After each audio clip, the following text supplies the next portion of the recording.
Vamos a leer en el libro de Marcos, el capítulo 10, a partir del versículo 35.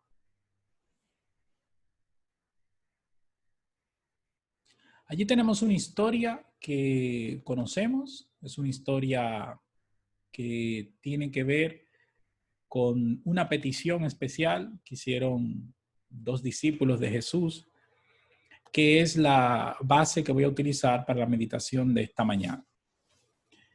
Esos dos discípulos, aquí lo tenemos a Jacobo y a Juan, en versículo 35 del capítulo 10 de Marcos. Vamos a leer, dice: se le acercaron Jacobo y Juan, hijos de Zebedeo.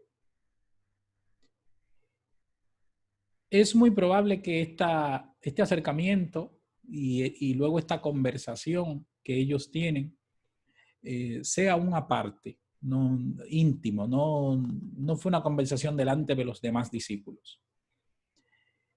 Le dijeron: maestro, queremos que nos concedas lo que te vamos a pedir. Y Jesús les dice: ¿qué queréis que haga por vosotros?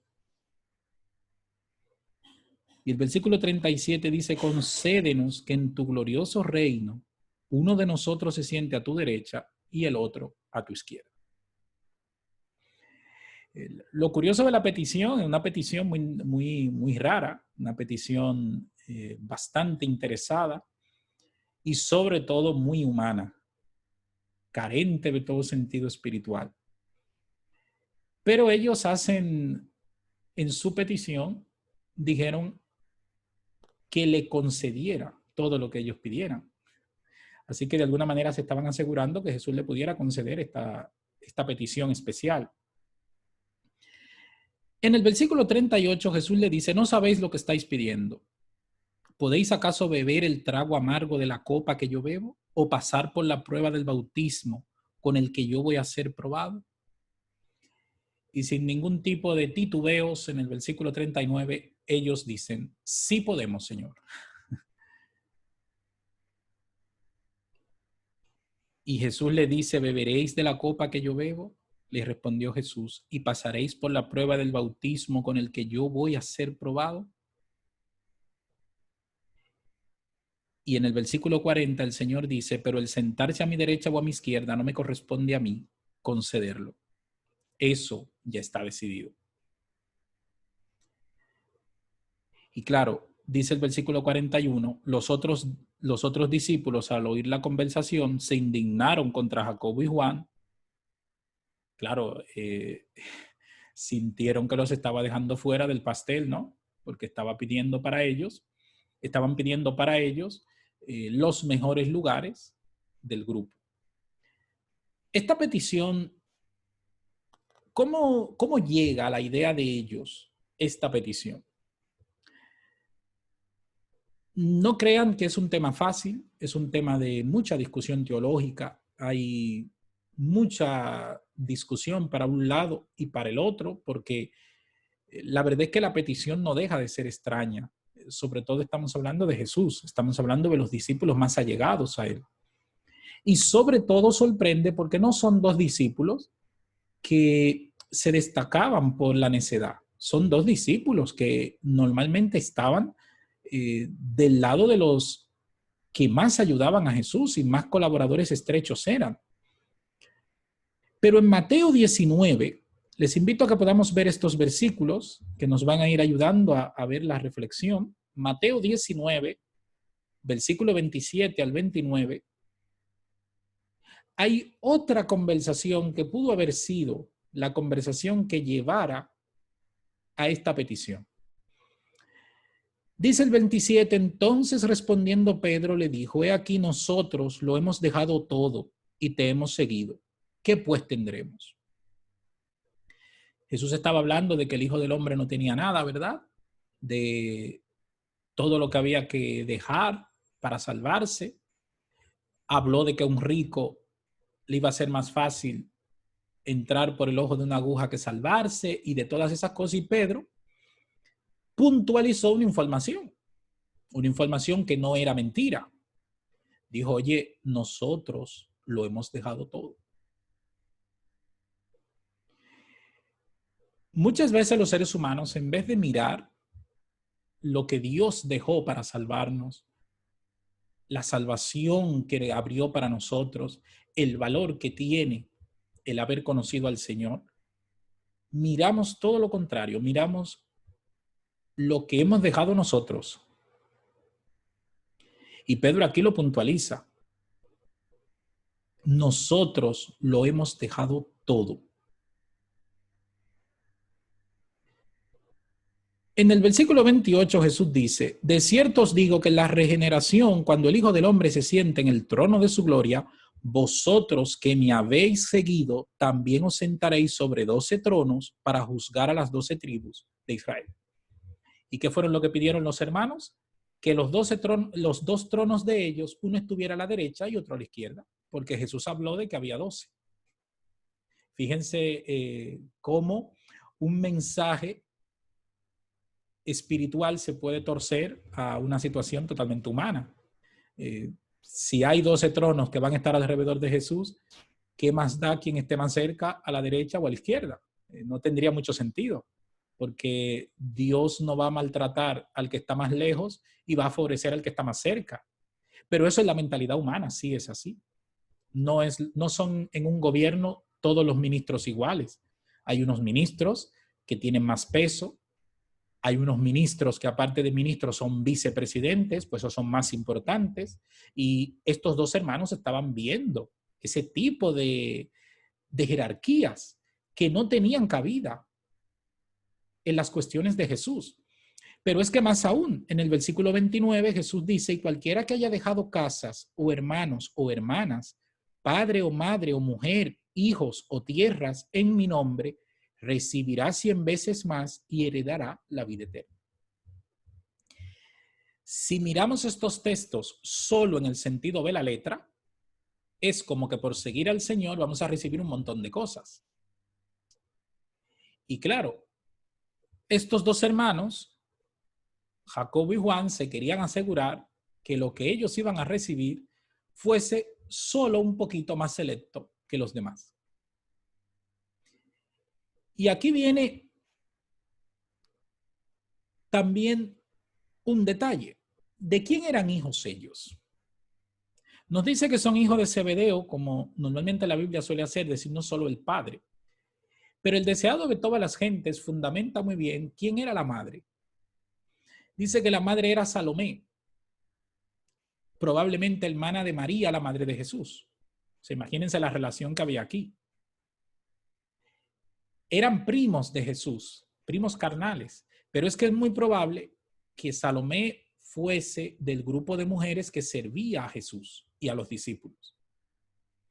Así que si Salomé era una mujer de esas que estaban ayudando siempre al Señor, que estaban ayudando a los discípulos, más sus hijos eran apóstoles, de alguna manera ella podía albergar en su corazón que la cercanía y el servicio con el Señor les daba ciertos méritos para recibir mayores cosas que los demás. Y esto es una distorsión del servicio a Dios. Pensar que si más sirvo al Señor, más cosas terrenales voy a recibir.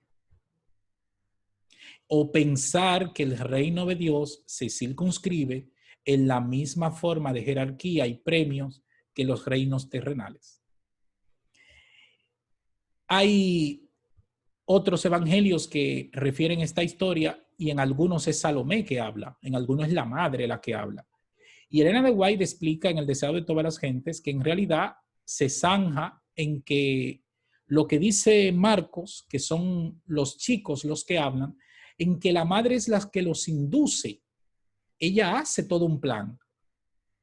Y en un momento de un espacio, como la madre acompañaba el grupo también, en un momento le digo, hey chicos, aprovechen, ahora que Jesús está solo, que eso seguro no se veía mucho, aprovechen y díganle, porque si les dice que sí, ya está.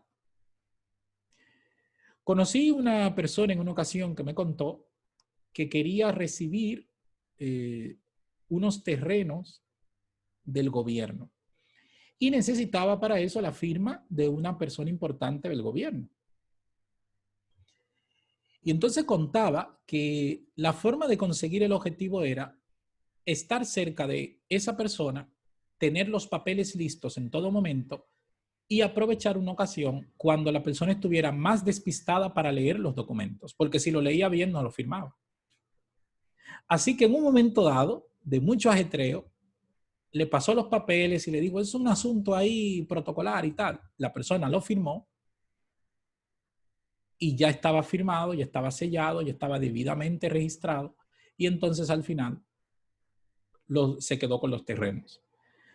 Muchos políticos seguramente que se han encontrado en dilemas parecidos. Tienen que firmar un montón de documentos en un día y seguramente que en medio de esas burocracias muchos asesores se aprovechan para conseguir sus propias prebendas. Pero claro, que esto ocurra en los discípulos de Jesús es un poco extraño. Y Jesús evidentemente no lo iba a dejar así. Iba a zanjarlo de la manera como él zanjaba estas situaciones, de una manera espiritual y de una manera aleccionadora, no humillante para los chicos, pero que pudiera servir de que se pudiera entender verdaderamente cuál era el servicio que a Dios le agrada. Saben, cuando ellos le dijeron a Jesús la petición, ellos le dijeron al principio, queremos que nos concedas lo que te vamos a pedir. ¿Se imaginan que nuestras oraciones tengan ese inicio? Señor, te voy a pedir una cosa, pero me lo concedes, por favor. Es una petición que se aleja del sentido de trascendencia que tiene Dios, del sentido de la fe y se aleja del sentido de la voluntad de nuestro Dios. Pero hay versículos que tristemente leídos y malinterpretados pueden darnos esa idea. Y probablemente ellos llegaron a tener una idea equivocada de lo que era hacer una petición a Dios, como la podemos tener nosotros hoy. Saben, el concepto de a la derecha o a la izquierda es un concepto que no es nuevo. Evidentemente, hoy se utiliza en la política. Pero antes que la política lo utilizara, la derecha de un rey era su sirviente más importante. El rey se inclinaba a la derecha en las cortes, hablaba con el que tenía a la derecha allí, hablaban las cosas, le daba las directrices y normalmente a la izquierda tenía otro sirviente importante que muchas veces era una especie de equilibrio entre la derecha y la izquierda, porque eran dos sirvientes que los reyes utilizaban como sirvientes efectivos, pero normalmente en contradicción.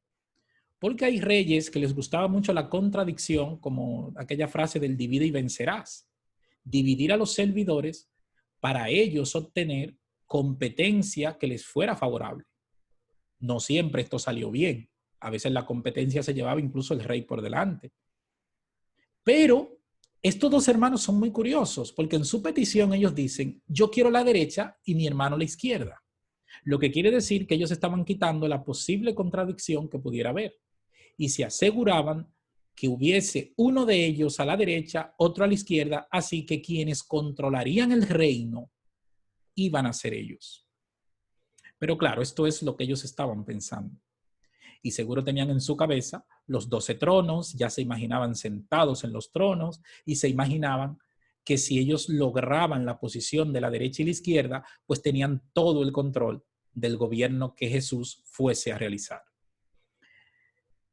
¿Saben? Jesús, cuando ellos le hacen la pregunta, Jesús les dijo, no sabéis lo que estáis pidiendo. En Lucas 11, 11 al 13 dice, ¿qué padre de vosotros, si su hijo le pide pan, le da una piedra?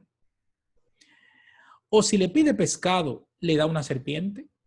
¿O si le pide un huevo, le da un escorpión? Pues si vosotros siendo malos sabéis dar buenas dádivas a vuestros hijos, ¿cuánto más vuestro Padre Celestial dará el Espíritu Santo a los que se lo pidan?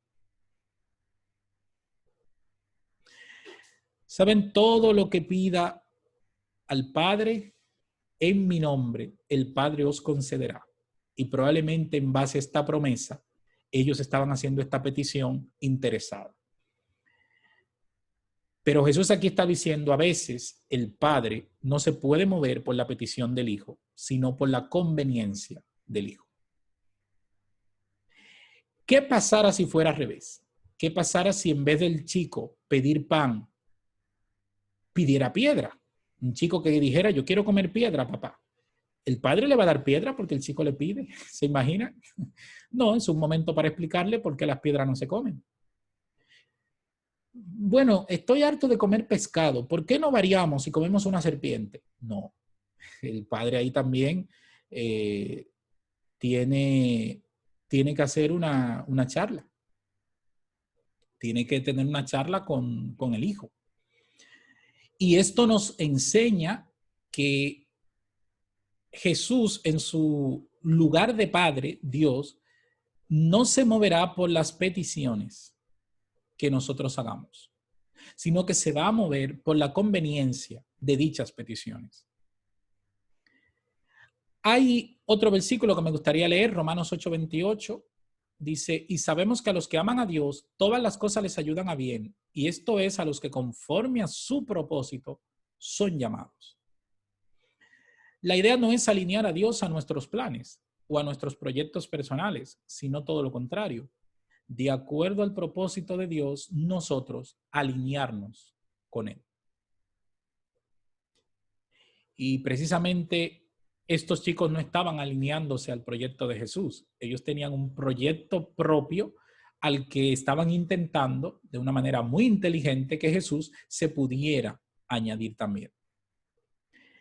Pero hay una pregunta que Jesús le hizo a ellos, que ellos contestaron que sí. De una manera muy, de hecho, muy enérgica. ¿No sabéis lo que estáis pidiendo? ¿Podéis pasar por mis aflicciones? Jesús le dice esto. Y ellos dicen, sí, sabemos lo que estamos pidiendo. Claro que sí. Pero ¿realmente sabían lo que estaban pidiendo? ¿Poder entender lo que significaba pasar por las aflicciones de Jesús? Pues fíjense si sabían tanto que fueron ellos de los que se escondieron cuando los soldados se llevaron a Jesús. Así que no sabían lo que estaban diciendo, porque pudieron haber puesto las manos para que se lo llevaran a ellos también y los encarcelaran. Pero una cosa es decirlo y otra cosa es hacerlo. Y Jesús vuelve a decirles, pero ustedes son conscientes de lo que están pidiendo. ¿Son conscientes? Y sin embargo, al fin y al cabo, ¿qué prima aquí? Yo tengo un objetivo y me gustaría que Dios se pueda alinear a mi objetivo. Todo tiempo que se dedique en esta línea será un tiempo perdido. Un tiempo que podrá provocar en nosotros el mayor de los fracasos. Sin embargo, si nos dedicamos a que mi propósito se alinee con el propósito de Dios, a que mi proyecto se alinee con el proyecto de Dios, habrá una gran diferencia. Porque probablemente me entere que le tengo que dar gracias a Dios de que mi propósito no se haya cumplido. Tal vez por lo equivocado que era, tal vez por los inconvenientes que me pudo haber causado, por las circunstancias adversas que me pudo haber traído, en vez de lamentarme el por qué Dios no me dio eso que yo quería y en el momento que yo lo quería. Recuerdo un testimonio de alguien que lo conté hace un tiempo, de alguien que me contó que pidió con muchas ansias y fuerzas algo a Dios y Dios no se lo dio. Y entonces me contó lo que le estaba pidiendo a Dios para que yo orara también. Y entonces después me dijo, después de un tiempo que yo sabía que se había cumplido el objetivo, me dijo, mira, ahora fue que Dios lo cumplió, pero ya me da igual. Porque yo no lo quería ahora, yo lo quería era cuando yo lo pedí. ¿Qué les parece? A veces nuestras peticiones van así. La queremos en el momento que nosotros la queremos. Y probablemente en ese momento no sea conveniente que lo tengamos. Estos chicos necesitaban una lección y la aprendieron. De hecho, sus compañeros se enfadaron. Normal, los querían dejar en los tronos más lejanos, porque aquellos también pensaban el tema de los tronos. Pero dice la Biblia, Jesús, de esa manera tan interesante que tenía de resolver las situaciones, Jesús dijo en el versículo 42, así que Jesús los llamó y les dijo, en este caso a todos, para que quiten la controversia: como vosotros sabéis, los que consideran jefe de las naciones oprimen a los súbditos y los altos oficiales abusan de su autoridad. Pero entre vosotros no debe ser así. Al contrario, el que quiera hacerse grande entre vosotros deberá ser vuestro servidor. Y el que quiera ser el primero deberá ser esclavo de todos. Porque ni aun el Hijo del Hombre vino para que le sirvan, sino que vino para servir y para dar su vida en rescate por muchos. Tremendo mensaje, ¿verdad? Jesús de aquí rompe toda jerarquía y toda situación. Hoy en día, si nos visita un vecino, viene a nuestra casa tranquilamente y sin pasar ningún tipo de pena, pasa. Pero ¿y si viniera el rey, si viniera el presidente, menudo parafernalia se montara, ¿no? Con escoltas, burocracia. Yo recuerdo que de niño me llevaron en una ocasión ante el presidente de mi país por un proyecto de lectura ininterrumpida de un libro que había escrito alguien importante para el presidente, y entonces se hizo una lectura ininterrumpida. Y cuando el presidente se iba a acercar a nosotros, que nos iba a saludar, nosotros pensábamos en nuestra mente de niños que iba a ser un saludo, pero tuvimos que llevar allí 2 horas antes. Una persona del protocolo nos orientó a lo que podíamos decir, lo que no podíamos decir, y sobre todo recuerdo que dijo, no pueden pedir nada. El presidente les preguntará que qué necesitan, pero ustedes dirán que nada. Digo, madre. O sea, él nos va a preguntar que qué necesitábamos y nosotros teníamos que decir que no necesitábamos nada. Fíjense, todo arreglado, todo para quedar bien. Y claro, Jesús le estaba diciendo a sus discípulos, yo no tengo una burocracia así, yo no tengo una jerarquía humana. Yo no tengo que el que manda va a maltratar, como hacen las jerarquías humanas. Que el que está arriba se beneficia y los demás son pobres y los demás están mal, llenos de necesidades. No. Al contrario, el que quiera sentirse grande, que comience a servir.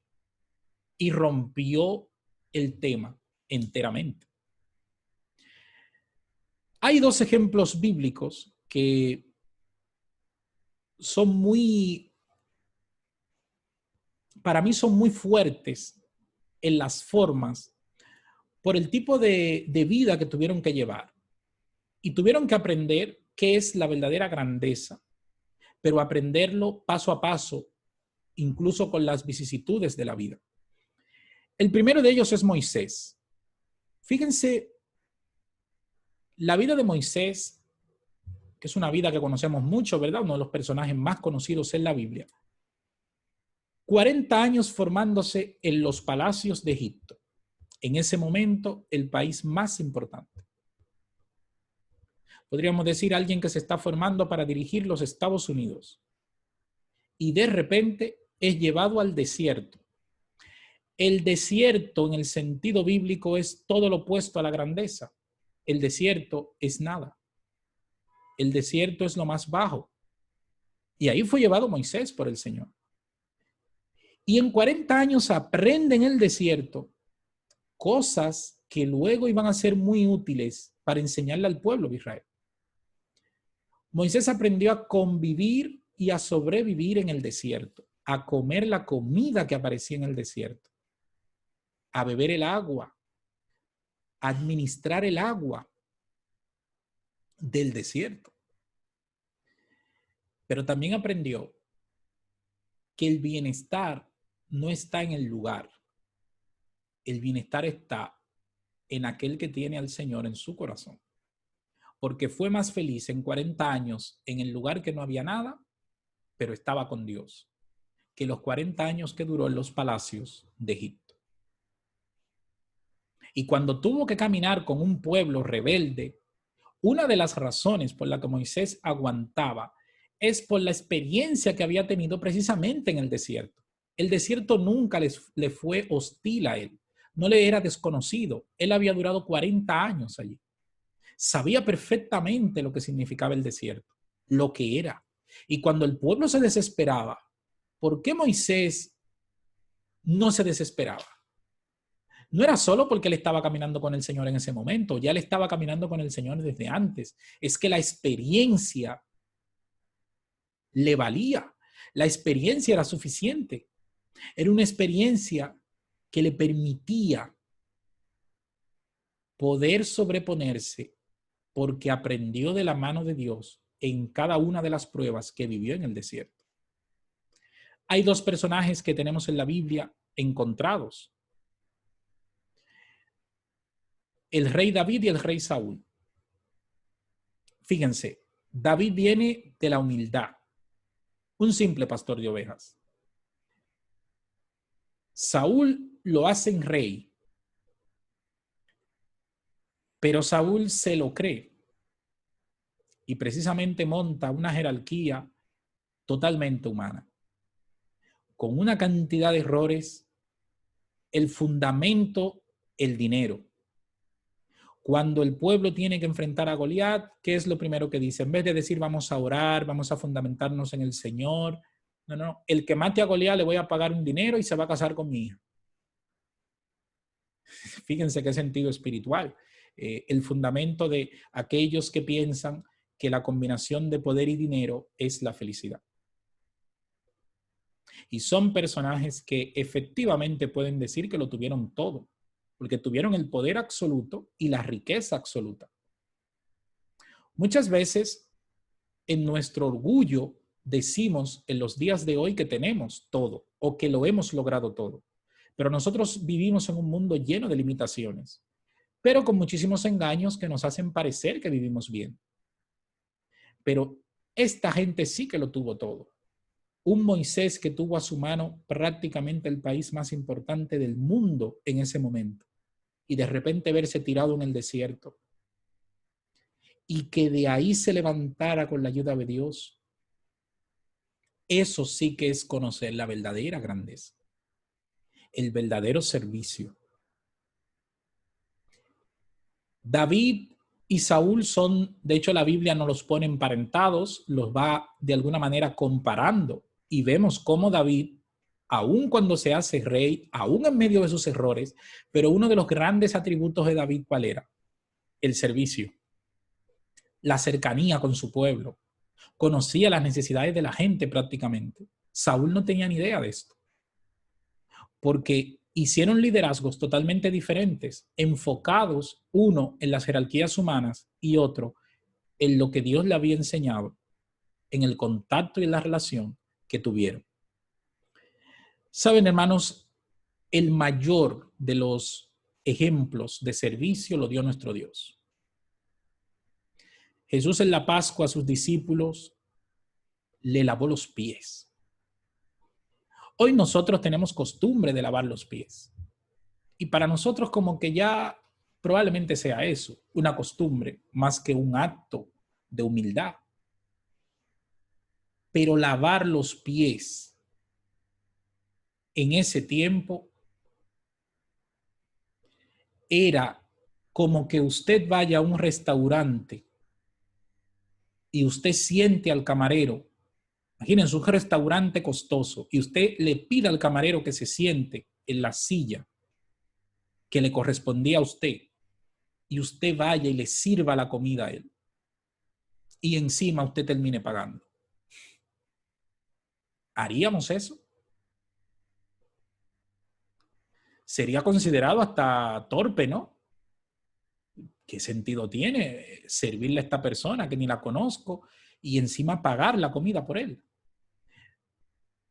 Y Jesús a cada discípulo le lava los pies en un acto de humildad que arrebató el corazón de cada uno de ellos. Porque para ellos, que nunca habían visto ese acto, a menos que fuese un acto humillante en la puerta de las casas importantes, principales, donde había un siervo que era encima el de menor valor o rango, el que lavaba los pies, ver a Jesús en esa posición les dolió. Incluso Pedro se niega. Y Jesús le advierte, Pedro, esto no tiene que ver con el lavado de pies, tiene que ver con el lavado del alma. Y ahí Pedro entiende que ya no solo los pies, si fuera necesario, hasta la cabeza. Hoy en día, tristemente, en todo lugar que reunimos seres humanos, y esto no excluye a la iglesia, hay siempre discusiones por quién será más importante, quién es más grande. Incluso algunos se atreven a decir quién manda más. Probablemente cuando hacemos eso no nos hemos dado cuenta de los mensajes que ya la Biblia tenía para nosotros. No es un problema moderno, es un problema de toda la vida, un problema humano. Y mientras estemos en esta tierra, probablemente esté con nosotros. Pero hermanos, ahora que estamos estudiando lo de testificación, lo de dar un testimonio más efectivo, un testimonio eficaz, hace falta que pensemos también en el servicio. Que nosotros hemos sido llamados para servir. No importa si tenemos cargos o no tenemos. El mayor de los cargos es ser parte del pueblo de Dios. Ese debería ser el cargo que más atesoremos. Saben, es muy triste y se torna a veces hasta desagradable ver las ansias que a veces hay por tener un cargo. Y algunos no solo tienen ansias, sino que si le das uno que ellos consideran que es inferior, entonces se ofenden porque necesitaban el más importante. Necesitaban el trono más cercano a la derecha. Dios no es un Dios de derechas, izquierdas, de centros y de todas esas cosas que los seres humanos nos inventamos para dividirnos. Dios es un Dios que tiene un pueblo, simple y llanamente. Quiero finalizar con 2 versículos que ejemplifican todo lo que hemos comentado. Juan 3:16, lo conocemos todos. Porque de tal manera amó Dios al mundo, que ha dado a su Hijo unigénito, para que todo aquel que en él crea no se pierda, mas tenga vida eterna. ¿A quién excluye Dios de este mandato? A nadie. Muere por todos. Nos salva a todos. Nos invita a todos. Pero decíamos en la iglesia hoy, en la meditación que teníamos, que cuando él utiliza el Señor Apocalipsis 3:20, un mensaje que va enviado a la iglesia de la Odisea, pero es un mensaje que cierra todo el ciclo del llamado de Dios. Dice, yo estoy a la puerta y llamo, y si alguno oye mi voz. Yo no sé para ustedes, pero esa frase es dura, porque nos está diciendo algo que no nos dice en Juan 3:16, y lo está matizando. Dice, yo he muerto por todos. He intentado salvarle a todos, pero lamentablemente no todos van a abrir la puerta.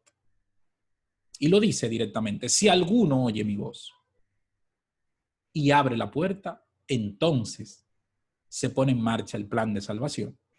Entraré, compartiremos y muchas cosas ocurrirán, pero a partir de la apertura de la puerta. El enemigo muchas veces nos engaña con esos temas de grandeza y pequeñeces. Nos hace creer que unos somos grandes y que otros somos pequeños. Y hace una especie de lucha de clases entre nosotros. Y saben, cuando estamos en esa lucha, nos olvidamos de abrir la puerta. Y hay que olvidar ese tipo de batallas y estar pendiente de la puerta. Porque lo más importante es que podamos abrir las puertas de nuestros corazones cada día a nuestro Dios. Saben, la puerta de nuestras iglesias estuvieron cerradas por meses. Ahora la hemos abierto otra vez y vaya a ver la forma como la hemos abierto. En unas condiciones que si nos lo hubiesen dicho en febrero, no lo hubiésemos creído, ¿verdad? Que íbamos a estar viviendo esta situación hoy. Pero no es tan lamentable que se hayan cerrado las puertas de los locales, porque al fin y al cabo eso es la iglesia. 4 paredes. Lo lamentable es que en este tiempo nosotros hayamos cerrado la puerta de nuestro corazón a nuestro Dios. Eso sí que sería lamentable. Porque hasta debajo de un árbol puede haber iglesia. Porque para haber iglesia, dice la Biblia, con solo 2 o 3 reunidos en mi nombre, ahí yo estaré en medio de ellos. Y lo más importante, lo categórico, lo determinante, y hermanos, lo que es de salvación, es que nos abracemos del llamado de Dios. Y nos olvidemos de grandezas y pequeñeces y cosas de esas. A mí una persona me dijo en una ocasión, yo quiero ir al cielo aunque fuese el barrendero del cielo.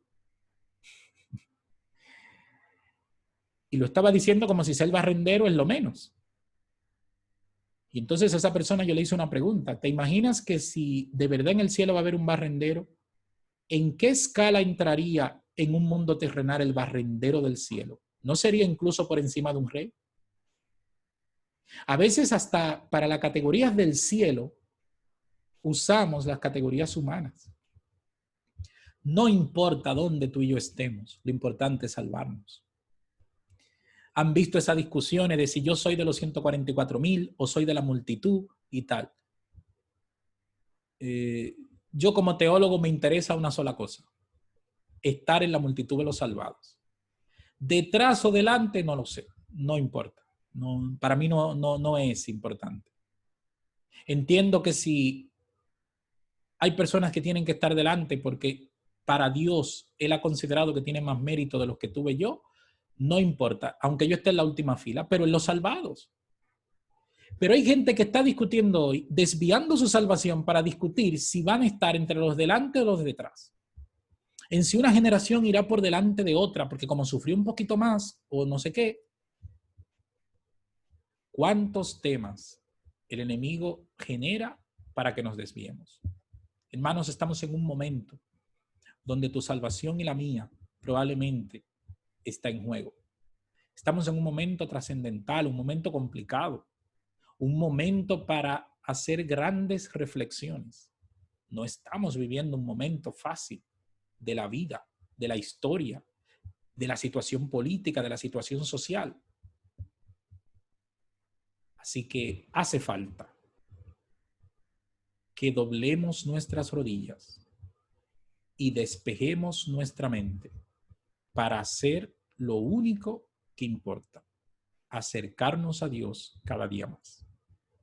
Que el Señor nos bendiga grandemente. Permita Él que cada uno de nosotros tenga como objetivo abrir la puerta de su corazón cada día a nuestro Dios.